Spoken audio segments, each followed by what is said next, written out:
काय मग कधी करतेस लग्न? अगं नाव तर रजिस्टर केलंय ग क्षिप्रा, पण कोणी आवडतच नाहीये. आय नो, आणि म्हणजे मला अशी 8-10 मुलं बघून नाही करायचं यार. म्हणजे I need to see some more options. Of course. हे बघ, आत्ताशी आपण 25च वर्षाचे आहोत. तेच. जुळेल आपलं. मुलं बघता बघता आपण 40शीत आलो. हो ना यार. अगं पण काय होतंय माहितीये का, पत्रिका जुळतीये पण वाईब मॅच नाही होत. एक्झॅक्टली. पण आपल्यापेक्षा मुलांचा पगार जास्त असावा ही अपेक्षा करणं काय चुकीचं आहे? असायलाच हवा तो.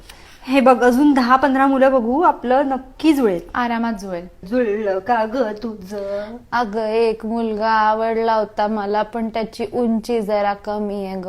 अगं बाई, आता मरणाला टेकली ना तू. उंचीच काय घेऊन बसली? थांब, तुला जरा फोटो दाखवते त्याचा. हे बघ, हे बघ.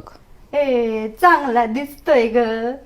काय कमवतो किती तो? अगं आता रिटायर झाला ग. पण त्याच्याकडे काहीतरी जमीन जुमला असेलच ना. ते काही मला माहित नाही बाई, ते सगळं तू विचारून घे बरं अगं त्याला. पण तू म्हणते की त्याची उंची जरा कमी आहे ना. कमी आहे, कमी आहे. मग मला असं वाटतंय अजून जरा 10 ऑप्शन्स बघते आणि मग ठरवते. अजून सुद्धा आशा आहे बाई मला. हो, जमेल आपलं. माझं जुळेल जुळेल आपलं, जुळेल.